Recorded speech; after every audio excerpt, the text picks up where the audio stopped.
on est au Mobile World Congress, c'est Titouan, Cassim et Omar. Oui, il a pas de micro, on a que 2 micros, bon c'est pas grave. Et on va vous présenter 5 gros objets tech super cool, 5 technologies qu'on a vraiment retenues de ce Mobile World Congress. Et ça va être maintenant, c'est parti.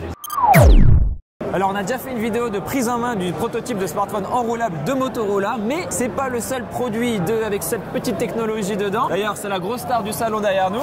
Il y avait plus de monde tout à l'heure et Cassim, je suis entendu, c'était 3.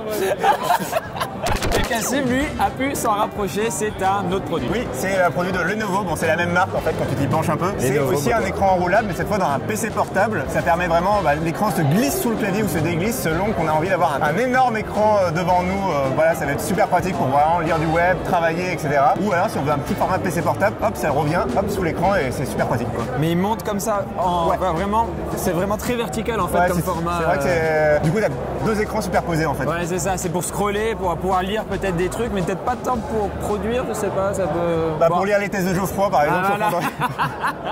L'an dernier, on a pu tester les PC pliants, notamment chez Asus, et là c'est vrai que ce nouveau format étirable, c'est une autre alternative et c'est franchement quelque chose qui a l'air assez séduisant. Moi j'ai assez hâte de tester le produit, même s'il y a une petite question sur la fragilité. Toi je crois que tu avais la même chez Motorola aussi d'ailleurs. Tout à fait, sur le smartphone, je le dis dans la vidéo dédiée, mais effectivement quand il est déroulé, on peut se poser 2-3 questions et sur l'écran et sur le moteur. Mais par contre là où je te rejoins, c'est que sur smartphone aussi, tu as en fait cette alternative au smartphone pliant. Les smartphones pliants sont déjà une alternative au smartphone classique, et là on a un smartphone enroulable alternative au smartphone pliant. Et du coup c'est la même chose sur PC. Et quel sera le prochain produit?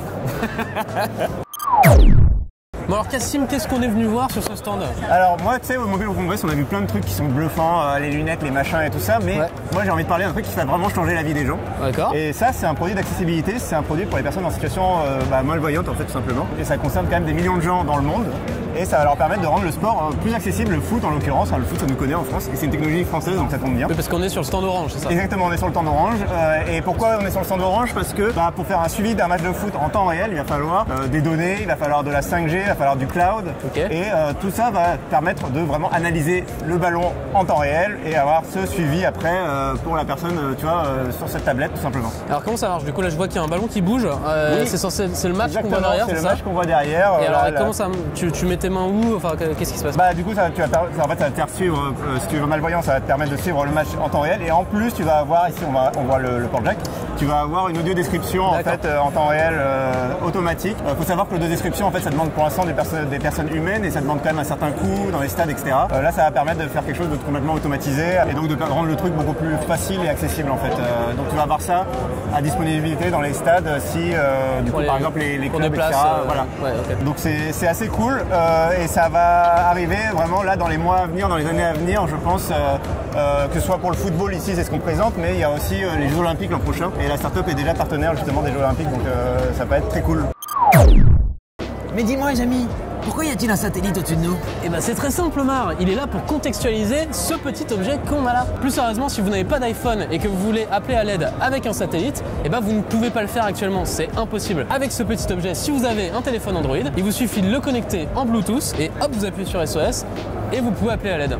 D'ailleurs c'est un truc qui est en train de se développer justement sous l'impulsion d'Apple et des iPhones avec la dernière génération d'iPhone qui avait vraiment mis le paquet sur ça en mode les urgences tu les appelles hyper facilement grâce à la connexion satellite. Si t'es au milieu de la pampa. C'est ça en fait, là c'est pour par exemple un objet pour les randonneurs de l'extrême et tout. J'aime beaucoup faire de la rando et tout et ça m'est arrivé d'être complètement au milieu de nulle part avec 0 barre de réseau sur le téléphone et même le SOS je crois que je pouvais pas y accéder. Là en fait avec ce genre d'objet, vu que ça passe par le satellite, vu qu'on a la connexion avec le satellite, on pourrait quand même avoir les urgences qui arrivent vers nous beaucoup plus efficacement qu'attendre en étant avec le réseau. Merde, j'essaie d'appeler les urgences. Et du coup, c'est un truc en plus, on dirait qu'on peut le mettre autour du poignet. C'est connecté en Bluetooth à ton téléphone, toi tu le portes sur toi ou sur ton sac et hop, t'es plus sécure quand même.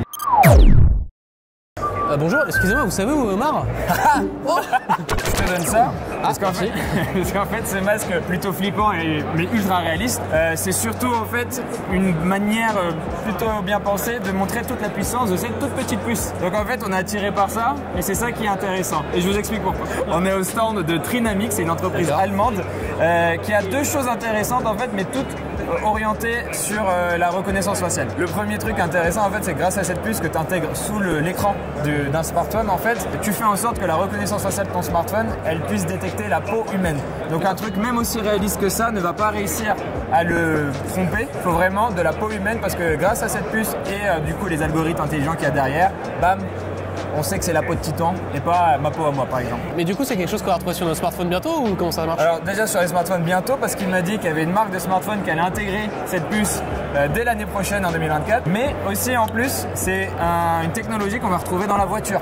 Ils ont fait un partenariat avec Continental, ce sera intégré dans le tableau de bord. Donc non seulement tu aurais la reconnaissance de la peau, donc si un voleur il vient, il essaie de démarrer ta voiture, il pourrait pas. Et en plus de ça, comme l'écran pourrait surveiller ton comportement pendant que tu conduis, il est capable de voir si tu te fatigues, si tu as trop de clignement des yeux, si tu es distrait, que tu regardes trop à côté de la route, si tu es trop proche du tableau de bord justement, il va te dire attention, si l'airbag s'active, tu es dans la merde. Du coup en gros c'est voilà, pousser la rocofaciale encore plus loin et ça commence par la reconnaissance de la peau humaine avec une précision de ouf parce que qui peut le plus peut le moins, etc. Autant avoir une sécurité bien blindée et on est protégé quoi. Voilà, vous avez l'idée. C'était très clair, merci beaucoup.